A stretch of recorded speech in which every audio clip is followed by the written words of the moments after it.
आपको पता है एंडोप्लाज्मिक रेटिकुलम आपके टू टाइप्स के होते हैं, rough endoplasmic reticulum and smooth endoplasmic reticulum. Rough endoplasmic reticulum के पास क्या होता है, राइबोसोम्स होता है। राइबोसोम्स को ही हम बोलते हैं प्रोटीन फैक्ट्री, बिकॉज ये आपकी प्रोटीन्स का सिंथेसिस करने में हेल्पफुल होता है। अब पढ़ते हैं इसमें। Electron microscope studies of eukaryotic cells के अंदर पाए जाते हैं, सिर्फ reveal the presence of a network, ये एक नेटवर्क होता है या फिर रेटिकुलम होता है छोटे छोटे ट्यूबुलर स्ट्रक्चर्स का, जो आपके साइटोप्लाज्म के अंदर स्कैटर्ड होती है। स्कैटर्ड का मतलब फैली होती है, एंड इसी को बोलते हैं एंडोप्लाज्मिक रेटिकुलम। एंड ये हमेशा आपका जो ये आपका सेंटर में न्यूक्लियस होता है, न्यूक्लियस के बाद न्यूक्लियर मेम्ब्रेन होती है, इस न्यूक्लियर मेम्ब्रेन से ओरिजिनेट होता है ये आपका ऐसे, तो न्यूक्लियर मेम्ब्रेन से ओरिजिनेट होता है आपका endoplasmic reticulum.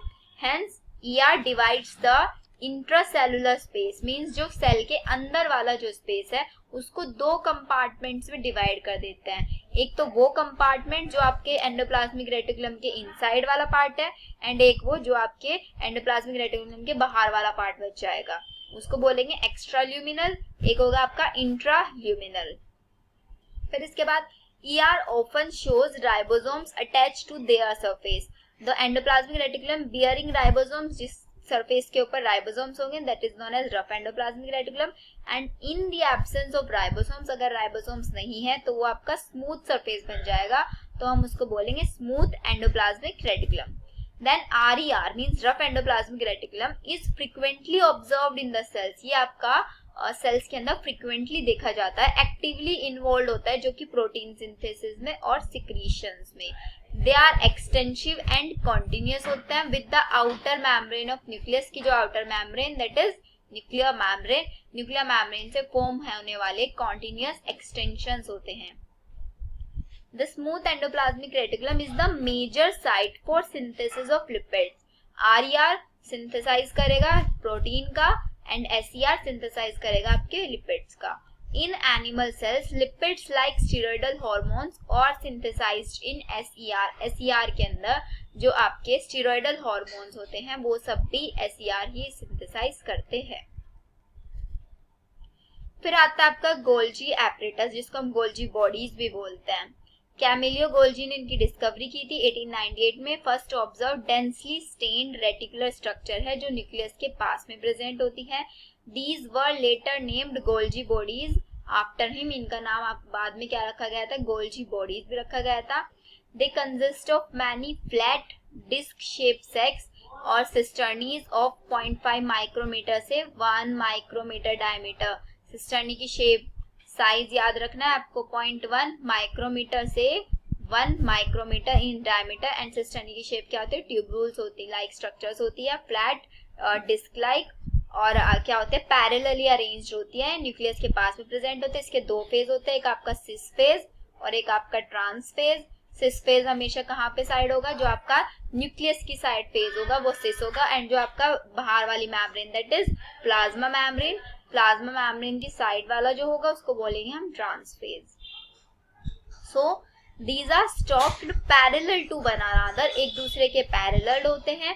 Varied number of cisternae are present in Golgi complex के अंदर, बहुत डिफरेंट नंबर्स में प्रेजेंट हो सकता है, और ये डिपेंड करेगा कि आपकी सेल की मेटाबॉलिक एक्टिविटी कैसी है।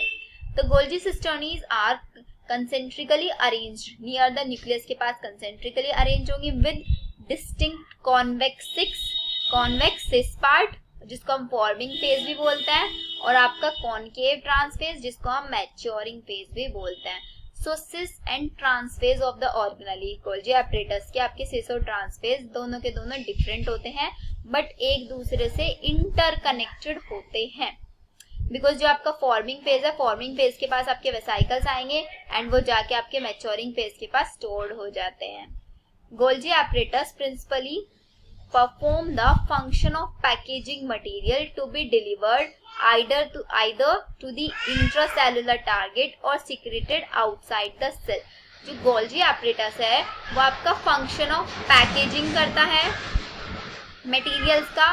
कौन से मटेरियल, जो RER उसको दे रहा है, क्या दे रहा है उसको, प्रोटीन दे रहा है, उनको पैकेजिंग का काम करेगा, उनको डिलीवर करने का काम करेगा। कहाँ पे, जो आपका इंट्रासेलुलर सिस्टम, जो आपके सेल के अंदर जो भी टारगेट सेल्स है जिसको प्रोटीन के रिक्वायरमेंट है उनको देने का काम करेगा, या फिर कोई भी अगर सिक्रीशंस जाना है आपके आउटसाइड द सेल, उन सबको चीजों में पैकेजिंग मटेरियल की तरह काम करता है। So material to be packed, जो मटेरियल पैक्ड हो जाता है वो वेसाइकल्स की फॉर्म में होता है। फ्रॉम ईआर से निकलता है, फ्यूज कर जाता है कौन से, सिस फेज कौन सा, forming phase of Golgi apparatus, and कहाँ तक पहुंचेगा, आपके मैच्योरिंग फेज तक पहुंचेगा। दिस एक्सप्लेन, यही आपको एक्सप्लेन करता है why the Golgi apparatus remain in close association with endoplasmic reticulum। Means ये बता रहे हैं कि आपका जो गोल्जी एपरेटस है वो आपके एंडोप्लाज्मिक रेटिकुलम के क्लोज एसोसिएशन में क्यों है। वो इसलिए है क्योंकि एंडोप्लाज्मिक रेटिकुलम उसको मटेरियल प्रोवाइड कराएगा, जो मटेरियल जाके गोल्जी एपरेटस उसको पैक्ड करने का काम करेगा। ठीक है।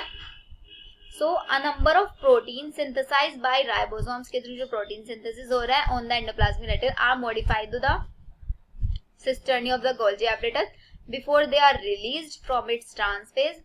गोल्जी एपरेटस एक इंपॉर्टेंट साइट ऑफ फॉर्मेशन है किसका, ग्लाइकोप्रोटीन्स और ग्लाइकोलिपिड्स का। यहीं पे आपके ग्लाइकोप्रोटीन और ग्लाइकोलिपिड्स का फॉर्मेशन होता है। फिर आते हैं आपके लाइसोसोम्स। लाइसोसोम्स क्या होते हैं, these are membrane bound vesicular structures जो किस प्रोसेस से बनती है आपके, जब आपके गोल्जी एपरेटस ने पैकेजिंग का प्रोसेस करा, पैकेजिंग का प्रोसेस करने के बाद वो जो पैक्ड मटेरियल है वो आपका वेसाइकल्स की फॉर्म में, उन्हीं वेसाइकल्स को जब हम मेम्ब्रेन बाउंड स्ट्रक्चर्स बना देंगे तब उनको बोलेंगे हम lysosomes. The isolated lysosomal vesicles have been found to be very rich. सबसे ज्यादा इनके अंदर क्या होता है, हाइड्रोलेटिक एंजाइम्स होते हैं। हाइड्रोलेटिक एंजाइम वो एंजाइम जो सिर्फ और सिर्फ आपके एसिडिक पीएच में वर्क करते हैं, इसीलिए हम इनको एसिड हाइड्रोलाइसिस भी बोलते हैं।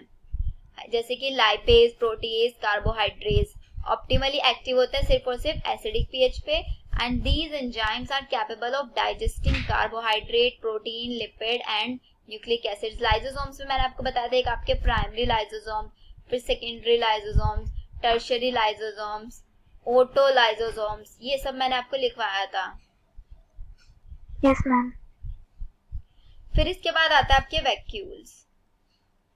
वैक्यूल्स क्या है, ये भी आपके मेम्ब्रेन बाउंड स्पेस है जो साइटोप्लाज्म के अंदर पाया जाता है।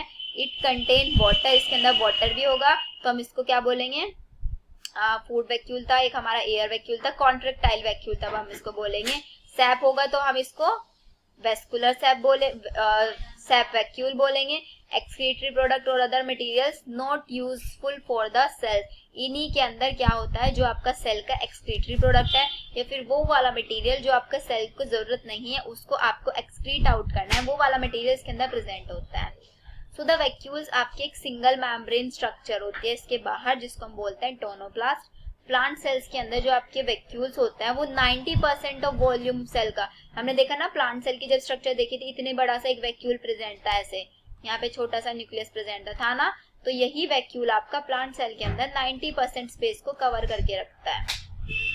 प्लांट्स के अंदर जो इसकी आउटर लेयर होगी टोनोप्लास्ट, यही टोनोप्लास्ट क्या करती है, ट्रांसपोर्ट करती है बहुत सारे आयन और मटेरियल्स को against concentration gradient into the vacuoles.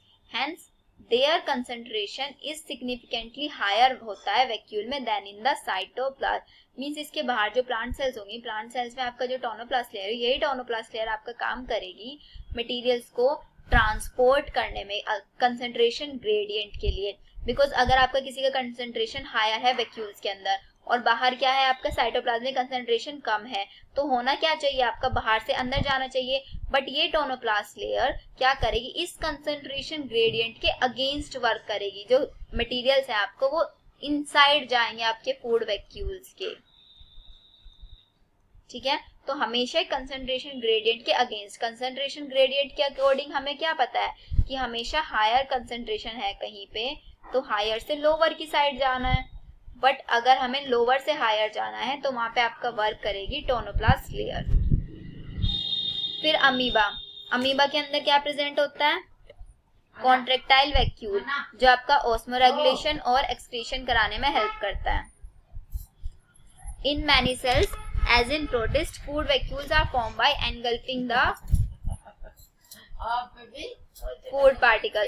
तो अमीबा के अंदर क्या प्रेजेंट होता है, कॉन्ट्रेक्टाइल वैक्यूल्स। इसकी जो लेयर थी मैंने आपको बहुत ज्यादा एक्सटेंसिव लेयर होती थी एक्सटेंसिव लेयर। एंड यही ऑस्मोरेगुलेशन, ऑस्मोरेगुलेशन मतलब वाटर का बैलेंस करना कि आपका सेल के अंदर वाटर का बैलेंस कैसा है, उस चीज को मेंटेन करने में हेल्प करती है। फूड वैक्यूल क्या होता है? फूड वैक्यूल के अंदर आपके डाइजेस्टिव एंजाइम्स होते हैं। तो आपका आता है माइटोकॉन्ड्रिया। माइटोकॉन्ड्रिया का अगर हम सिंगुलर देखें, एक सिंगल माइटोकॉन्ड्रिया, तो उसको माइटोकॉन्ड्रियन बोलेंगे। Unless specially stained are not easily visible, microscope के अंदर इजिली विजिबल नहीं होती है। नंबर ऑफ माइटोकॉन्ड्रिया डिपेंड करेगा कि आपकी सेल की फिजियोलॉजिकल एक्टिविटी कैसी है। In terms of shape and size इसमें बहुत सारी वेरिएबिलिटी देखने को मिलेंगी।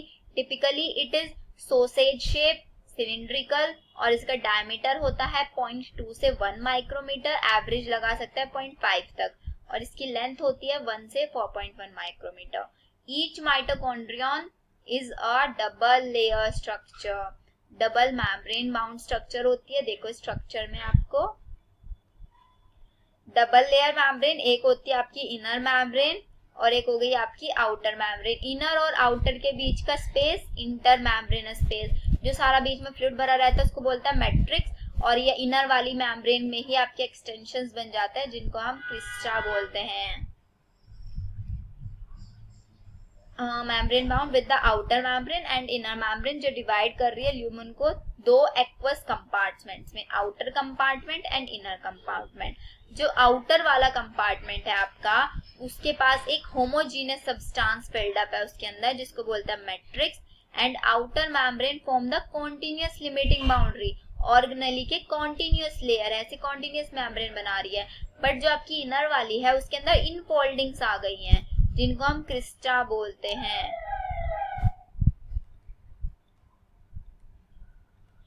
ठीक है, क्रिस्टा कहाँ पे है? टुवार्ड द मैट्रिक्स, यहाँ पे आपका मैट्रिक्स हो गया, ये इस मैट्रिक्स के टुवार्ड साइड में। Then the crista increase the surface area, ये क्रिस्टा आपका क्या काम कर रहे हैं? सरफेस एरिया को इंक्रीज कराने का काम कर रही है। Two membrane have their own specific enzymes, इन दोनों मेम्ब्रेन हमने लिखे थे ना डिफरेंट डिफरेंट कि आउटर मेम्ब्रेन में कौन से एंजाइम्स होते हैं, इनर मेम्ब्रेन में। सो दोनों के दोनों मेम्ब्रेन के पास अपने अपने स्पेसिफिक एंजाइम्स होते हैं जो माइटोकॉन्ड्रिया की कंप्लीट फंक्शन में हेल्प करते हैं। So mitochondria are the site of aerobic respiration. Respiration आपके कैसे होता है? एक होता है आपका एरोबिक रेस्पिरेशन। एरोबिक रेस्पिरेशन मतलब वो रेस्पिरेशन जो आपका एयर की प्रेजेंस में, मींस ऑक्सीजन की प्रेजेंस में होता है। और एक होता है आपका एनएरोबिक रेस्पिरेशन। एनएरोबिक रेस्पिरेशन होता है एब्सेंस ऑफ ऑक्सीजन में, जब आपका ऑक्सीजन कंप्लीट ऑक्सीजन नहीं मिलती है तब बोलता है एनारोबिक। तो आपका माइटोकॉन्ड्रिया के अंदर एरोबिक रेस्पिरेशन होता है और एनारोबिक होता है आपका साइटोप्लाज्म के अंदर। सो यही प्रोवाइड कराता है सेलुलर एनर्जी, आपकी सेल को एनर्जी किसकी फॉर्म में? एटीपी। एटीपी मतलब एडिनोसिन ट्राइफॉस्फेट, इसीलिए हम इसको बोलते हैं powerhouse of the cell. So matrix के अंदर, इसी के जो मैट्रिक्स है ये वाला पार्ट, ग्रीन ग्रीन जो आपको दिख रहा है, इस मैट्रिक्स के अंदर आपका सर्कुलर डीएनए भी प्रेजेंट होता है। इसीलिए तो हम माइटोकॉन्ड्रिया को क्या बोलते हैं? Semi autonomous organelle. A few RNA molecules, ribosomes भी प्रेजेंट होता है, इसमें 70 राइबोसोम्स होगा। Component required for the synthesis of protein, जो प्रोटीन के सिंथेसिस के लिए जो भी कंपोनेंट चाहिए वो सब इसके अंदर होंगे। एंड माइटोकॉन्ड्रिया आपका फिजन के थ्रू डिवाइड होता है, और बाकी वो सब हम पढ़ ही चुके थे। स्किना मेम्ब्रेन में F0, F1 ये सब प्रेजेंट था होते हैं, कैसे इनकी स्ट्रक्चर्स होती है ये सब हम डिटेल में देख चुके हैं। फिर आता है आपके प्लास्टिड्स।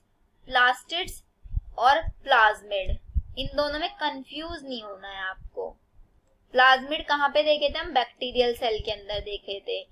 प्लास्टिड्स आपके प्लांट सेल के अंदर पाए जाते हैं, या फिर आपके यूग्लिना के अंदर पाया जाता है। These are easily observed under the microscope because ये large in size होते हैं। They bear some specific pigment, इनके पास कुछ specific pigments होते हैं जो एक specific color देने का काम करते हैं, किसको? आपके प्लांट को। सो इन्हीं पिगमेंट के बेसिस पे हम प्लास्टिड्स को 3 पार्ट्स में डिवाइड कर सकते हैं। कौन कौन सा? Chloroplast, chromoplast and leucoplast. Chloroplast हमें पता है ग्रीन इन कलर होता है। एंड कैरोटिनॉइड पिगमेंट किसके अंदर प्रेजेंट होता है? Which are responsible for trapping light energy, जो कि एसेंशियल होता है आपका फोटोसिंथेसिस के लिए। अगर हम बात करें क्रोमोप्लास्ट की, क्रोमोप्लास्ट के अंदर आपका कैरोटिनॉइड पिगमेंट होता है, जो कि carotene, xanthophyll and others are present इसके अंदर। And this give part of the plant yellow orange, जो रेड कलर देता है।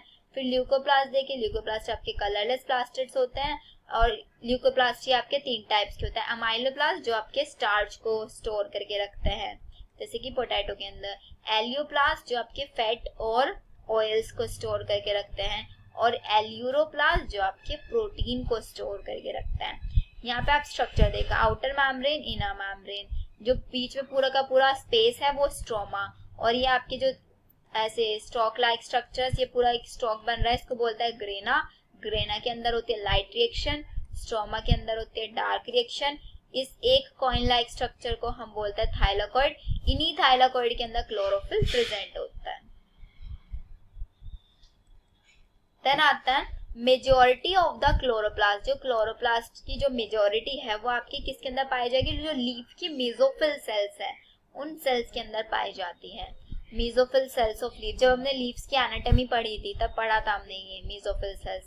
सो these are the lens shape, oval, spherical, discoid या फिर रिबन लाइक ऑर्गेनेलीज हो सकती हैं जिसकी लेंथ 5 से 10 माइक्रोमीटर और विड्थ हो सकती है 2 से 4 माइक्रोमीटर। देयर नंबर वेरीज, इनका नंबर वेरी करता है 1 पर सेल ऑफ द क्लेमाइडोमोनास, और फिर ग्रीन एल्गी से 20 से 40 हो सकता है इनका। लाइक माइटोकॉन्ड्रिया, क्लोरोप्लास्ट भी आपकी डबल मेम्ब्रेन बाउंड स्ट्रक्चर्स हैं। Of the 2 inner chloroplast, membrane is relatively less permeable. जो इसकी इनर वाली मेम्ब्रेन होती है वो लेस परमेबल होती है सब्सटेंसेस के ट्रांसपोर्ट के लिए। एंड जो स्पेस लिमिटेड है पूरा का पूरा इनर मेम्ब्रेन के अंदर, उस स्पेस को बोलते हैं हम stroma.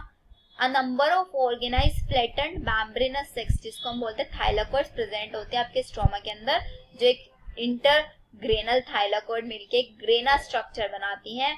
In addition there are flat membranous tubules, जिनको हम स्ट्रोमा लैमेला बोल रहे हैं। जो ये ना, जैसे कि एक ये आपका ग्रेना हो गया, एक ग्रेना ये हो गया, तो इन ग्रेना को जो ट्यूब्यूल लाइक स्ट्रक्चर्स कनेक्ट कर रही हैं इसको बोल रहा है स्ट्रोमा लैमेला, जो कनेक्ट कर रही है थाइलाकॉइड ऑफ डिफरेंट ग्रेना, अलग अलग ग्रेनास के थाइलाकॉइड्स को आपस में कनेक्ट कर रही हैं।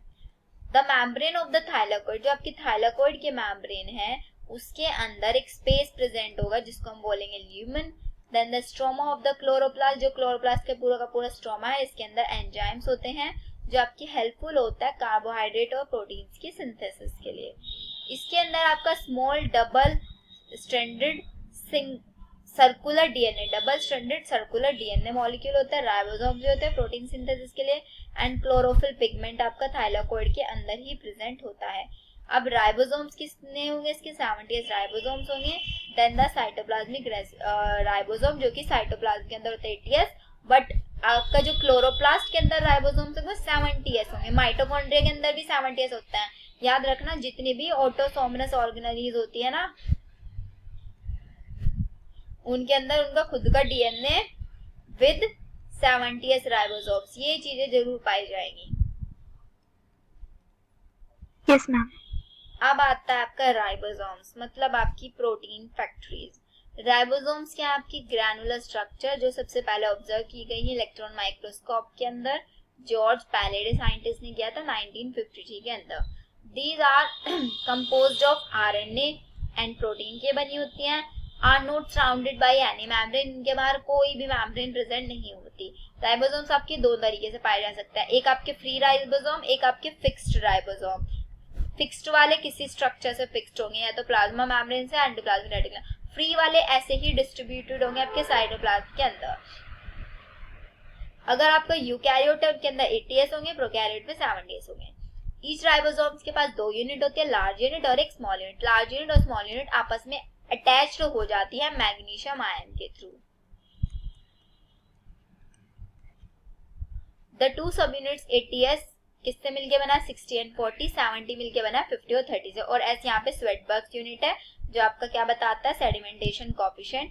इनडायरेक्टली आपका मेजर ऑफ डेंसिटी और साइज को मेजर करता है। 70s और 80s राइबोसोम्स आपके दोनों के दोनों 2 सब यूनिट से मिलके बने हुए, देख चुके हैं हम कौन कौन से सब यूनिट से मिलके बने हैं। फिर इसके बाद आता है आपका साइटोस्केलेटन, मींस जो आपका कंप्लीट सेल है उस सेल का जो साइटोप्लाज्म उसके स्केलेटल क्या प्रोवाइड करा रहा है, कौन सी स्ट्रक्चर्स को स्केलेटन प्रोवाइड करा रही है, वो चीजें। N elaborate network of filamentous proteinaceous structure, एक इलेबोरेट नेटवर्क है फिलामेंटस प्रोटीनियस स्ट्रक्चर्स की, जिसके अंदर क्या क्या प्रेजेंट होता है आपके माइक्रोट्यूब्यूल्स, माइक्रोफिलामेंट्स और इंटरमीडिएट फिलामेंट्स, जबकि साइटोप्लाज्म, और इनको सारे के सारे फिलामेंट्स को कलेक्टिवली बोले साइटोस्केलेटन, क्योंकि आपके सेल को एक मैकेनिकल सपोर्ट प्रोवाइड कराएंगे, मोटाइलिटी प्रोवाइड कराएंगे और आपके सेल को एक शेप देने का काम करेंगे। कौन कौन से? माइक्रोट्यूब्यूल, माइक्रोफिलामेंट और इंटरमीडिएट फिलामेंट।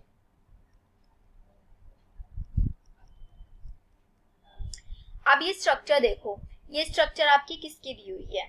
ये स्ट्रक्चर आपकी फ्लैजिला की स्ट्रक्चर है। मींस जैसे कि आपका फ्लैजिला होता है, तो मैंने आपको बताया था कि जो आपका फ्लैजिला होता है वो 11 स्ट्रैंडेड फ्लैजिला पाया जाता है।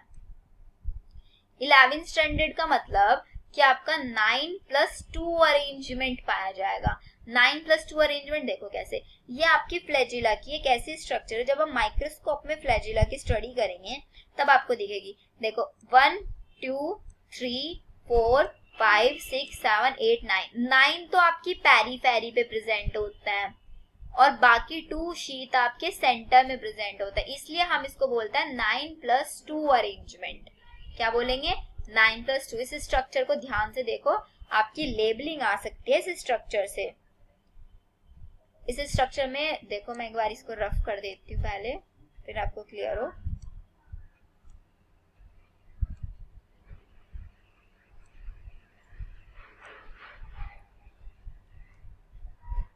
अब देखो इस स्ट्रक्चर में जो आपके सेंटर वाले माइक्रोट्यूब्यूल्स हैं, इन सेंटर वाले माइक्रोट्यूब्यूल्स को हम बोलते हैं सेंट्रल माइक्रोट्यूब्यूल, जो आपके 2 हैं सिर्फ और सिर्फ, और बाकी जो आपके पेरीफेरी पे प्रेजेंट हैं, पेरीफेरी वाले प्रेजेंट को बोलेंगे हम पेरीफेरल माइक्रोट्यूब्यूल, जो कि आपके डबलेट होता है, और सेंट्रल वाले देखो आपके सिंगलेट होता है ना, सिंगलेट, बट पेरीफेरी वाले क्या है? आपके डबलेट्स हैं। अब इन्हीं डबलेट्स पे देखो बाहर बाहर एक छोटी छोटी इंटर डबलेट ब्रिजेस निकल रहे हैं, ये स्ट्रक्चर जो आपके 2 पेरीफेरल माइक्रोट्यूब्यूल्स को कनेक्ट कर रहे हैं, इनको बोलेंगे इंटर डबलेट। बाहर वाली आपकी प्लाज्मा मेम्ब्रेन ही होगी।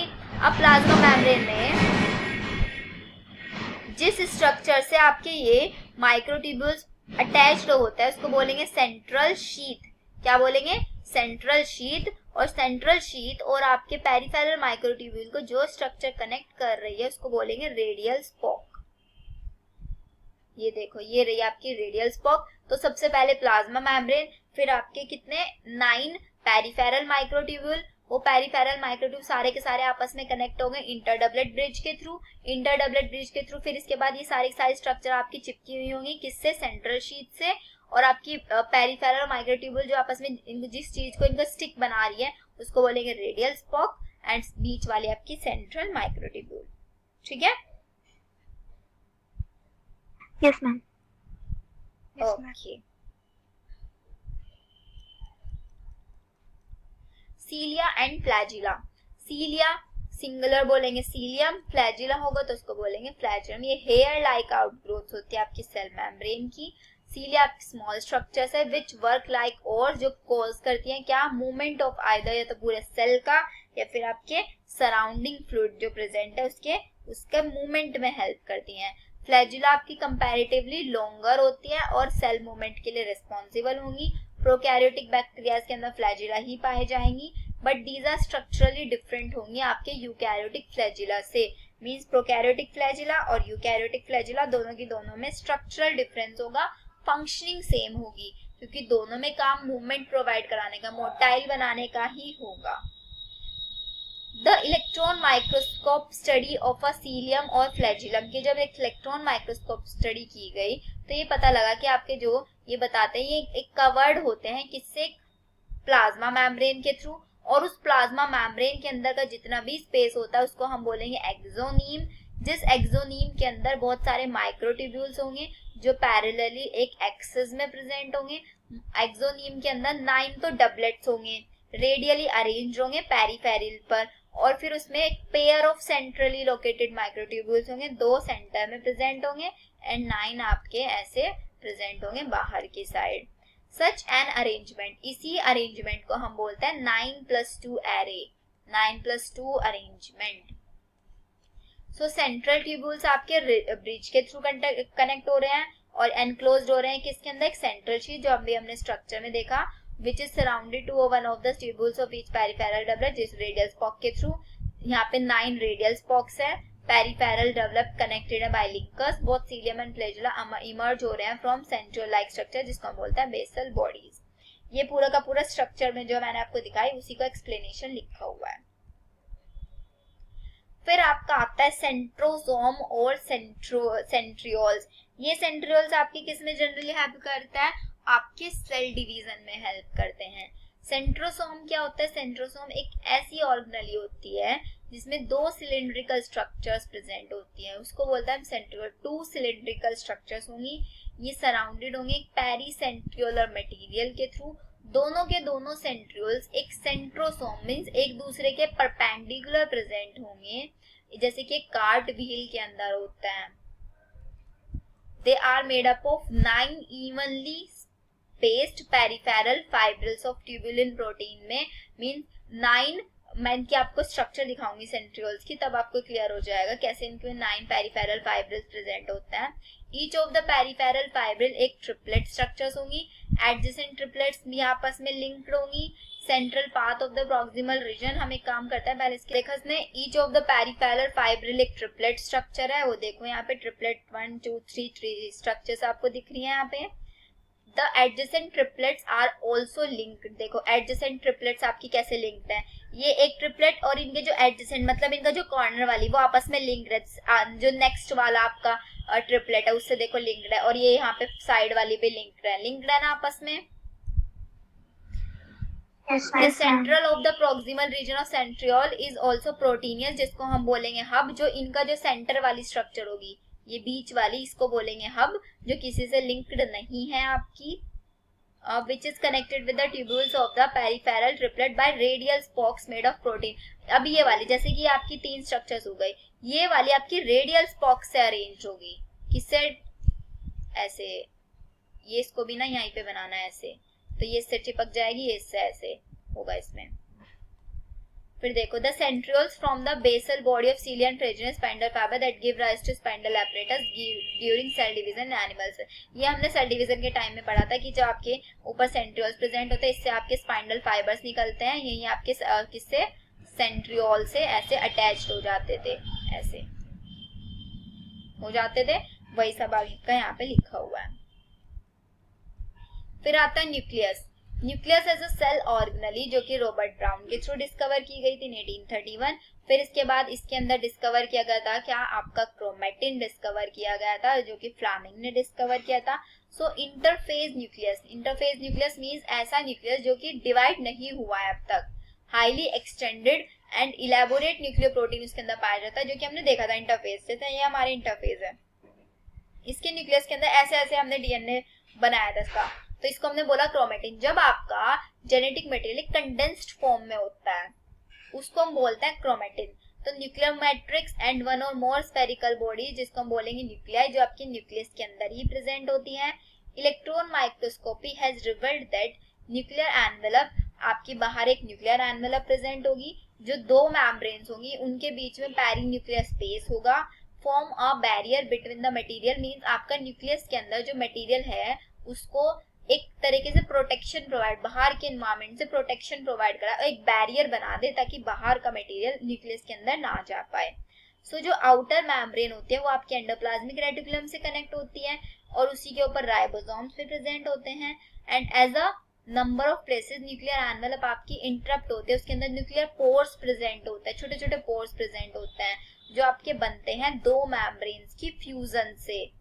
These nuclear pores are the passage, यही न्यूक्लियर पोर्स आपके पैसेज होते हैं कि इसके थ्रू क्या मूवमेंट करता है, मूवमेंट ऑफ आरएनए का मूवमेंट होता है, प्रोटीन मॉलिक्यूल्स का मूवमेंट आपका होता है बिटवीन किस किस के, न्यूक्लियस और साइटोप्लाज्म के बीच में। Normally there is only 1 nucleus, means हर एक सेल में सिर्फ और सिर्फ एक ही न्यूक्लियस पाया जाएगा। वेरिएशन होगा नंबर ऑफ न्यूक्लियाई और ऑल्सो फ्रीक्वेंटली हुई, जिसके अंदर न्यूक्लियस नहीं होता उसको ए न्यूक्लिएट, जिसके अंदर 2 न्यूक्लियस होंगे उसको बाई न्यूक्लिएट, जिसके अंदर ज्यादा न्यूक्लियस होंगे 2 से ज्यादा होंगे उसको हम पॉली न्यूक्लिएट। ये लिखवा चुकी हूँ ना मैं सब आपको। Yes, फिर इसके बाद some mature cells even lack nucleus, ऐसी कौन सी सेल्स होती है जिसमें न्यूक्लियस नहीं होता, हमने पढ़ी थी वो भी आपकी आरबीसीज, सीड ट्यूब सेल्स और वेस्कुलर प्लांट्स में। इनके पास कोई न्यूक्लियस नहीं होता, इसलिए हम ए न्यूक्लिएट सेल्स हम इनको बोलते हैं। अब जो न्यूक्लियस का बीच का जो न्यूक्लियर मैट्रिक्स होता है, जैसे साइटोप्लाज्म, यहाँ पे होता है आपका न्यूक्लियोप्लाज्म जिसके अंदर न्यूक्लियोलस होगा और आपका क्रोमेटिन होगा। न्यूक्लियोलाई क्या एक स्फेरिकल स्ट्रक्चर है जो आपके न्यूक्लियोप्लाज्म के अंदर प्रेजेंट होती है। न्यूक्लियोलस का जो कंटेंट है वो कॉन्टिन्यूस होता है with the rest of the nucleoplasm as it is not membrane bound structure. Means जो आपकी न्यूक्लियोलस है, जो आपके न्यूक्लियोप्लाज्म के अंदर प्रेजेंट है, उसके बाहर कोई मेम्ब्रेन प्रेजेंट नहीं होती, तो वो आपकी ऐसे ही डिस्ट्रीब्यूटेड होती है। मींस कंटेंट ऑफ न्यूक्लियोलस, जो आपके न्यूक्लियोलस का कंटेंट है, जो इसके अंदर मटेरियल है, वो भी आपके न्यूक्लियोप्लाज्म के कंटेंट के इक्वल ही होता है। दोनों में सेम कंटेंट प्रेजेंट होता है। It is a site for active ribosomal RNA synthesis. Means RNA का सिंथेसिस यहाँ पे होता है। कहाँ पे? न्यूक्लियोलस के अंदर। Larger and more numerous nucleoli are present in cell. Large भी हो सकते हैं न्यूक्लियोलाई, ज्यादा अमाउंट में भी हो सकते हैं। Actively carrying out protein synthesis को एक्टिवली कैरी आउट करती हैं। Clear? Yes, ma'am. You may recall that the interphase nucleus में क्या होता है, लूज एंड इनडिस्टिंक्ट नेटवर्क पाया जाता है जिसको हम बोल रहे थे chromatin. But during different stages, जैसे कि इंटरफेज के बाद आपकी प्रोफेज, मेटाफेज, एनाफेज, ये सारे स्टेजेस आएंगी। यहाँ पे थोड़े ना क्रोमेटिन पाया जाता है, वहां पे तो आपकी क्रोमोसोम्स पाए जाते हैं, तो वही बोल रहे हैं ये। But during different stages of, जैसे कि prophase, metaphase, cell shows structure, cell के अंदर स्ट्रक्चर्स दिखने लग जाते हैं जिसको हम बोलते हैं chromosome. In place of the nucleus, nucleus की जगह क्रोमोसोम्स हमें दिखते हैं। तो जो क्रोमेटिन है उसके अंदर डीएनए प्रेजेंट है, कुछ बेसिक प्रोटीन्स भी प्रेजेंट है।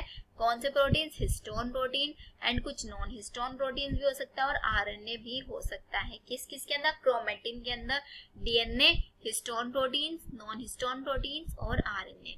अ सिंगल ह्यूमन सेल, एक सिंगल ह्यूमन सेल के पास 2 metre long thread DNA distribute हो जाता है अमंग इट्स 46 क्रोमोसोम्स के अंदर। मींस 2 मीटर का एक लॉन्ग डीएनए है, वो मिलके आपका 46 क्रोमोसोम्स बनाता है। मींस 23 पेयर ऑफ क्रोमोसोम्स, जिसमें 23 में से आपके 22 ऑटोसोम्स होते हैं एंड 1 होता है आपके 6 क्रोमोसोम्स। फिर देखो इसके बाद क्या है। You will study details of RNA packaging in the form of chromosomes में, वो क्लास 12th में आप पढ़ेंगे। Every chromosome visible होती है only in dividing phase। हर एक क्रोमोसोम सिर्फ और सिर्फ डिवाइडिंग फेज में ही विजिबल होता है। एसेंशियली एक प्राइमरी कॉन्स्ट्रिक्शन बन जाता है उनके बीच में, जिसको हम बोलते हैं centromere. On the sides of, उन सेंट्रोमियर्स के, जैसे ये सेंट्रोमियर, तो इसके साइड में 2 स्ट्रक्चर्स पाए जाएंगी जिसको हम बोलते हैं काइनेटोकोर। सेंट्रोमियर होल्ड करके रखता है आपके 2 क्रोमेटिड्स को एक साथ। तो सेंट्रोमियर की पोजीशन के अकॉर्डिंग ही क्रोमोसोम्स आपके डिफरेंट टाइप्स के हो सकते हैं। फर्स्ट क्रोमोसोम आपके मेटासेंट्रिक क्रोमोसोम। कौन से? मेटासेंट्रिक। मेटासेंट्रिक क्रोमोसोम में क्या होगा, एक मिडल में सेंट्रोमियर पाया जाएगा। मींस आपका जो सेंट्रोमियर है वो बिल्कुल सेंटर में होगा, जैसे कि आपकी फर्स्ट स्ट्रक्चर के अंदर। फिर सब मेटासेंट्रिक में क्रोमोसोम्स मिडल से थोड़ा सा दूर हो जाएगा, जैसे कि ये, तो आपकी एक आर्म शॉर्ट बन जाएगी, एक आर्म लॉन्ग बन जाएगी। एक्रोसेंट्रिक में आपका क्या पाया जाएगा कि जो आपका सेंट्रोमियर है वो सिचुएटेड होगा एक एंड की साइड। देखो ये रहा, एक एंड की साइड सिचुएटेड है। और आपका टीलोसेंट्रिक में बिल्कुल टर्मिनल पे होगा, जैसे कि ये आपका। ये बहुत इंपॉर्टेंट पार्ट है आपका, इसमें से हर बार क्वेश्चन पूछा जाता है। Sometimes a few chromosomes have non-staining secondary constriction at a constant location। कभी कभी क्या होता है कि आपके कुछ क्रोमोसोम्स के पास एक नॉन स्टेनिंग सेकेंडरी कॉन्स्ट्रिक्शन भी पाया जाता है। मींस आपके सेंट्रोमियर और आपके काइनेटोकोर की जगह एक सेकेंडरी स्ट्रक्चर भी पाई जाती है जिसको हम बोलते हैं सैटेलाइट। छोटी छोटी फ्रेगमेंट्स लाइक स्ट्रक्चर्स होती हैं, ये सिर्फ कुछ ही क्रोमोसोम्स में पाई जाती है। माइक्रोबॉडीज क्या होती हैं? Many membrane bound minute vesicles होते हैं, छोटे छोटे स्ट्रक्चर्स, माइक्रोबॉडीज बोलता है, जिनके अंदर एंजाइम्स भी हो सकता है एंड आपके प्लांट्स और एनिमल्स दोनों में पाई जाती है। तो यहाँ पे आपकी कंप्लीट एनसीईआरटी फिनिश होती है वर्ड टू वर्ड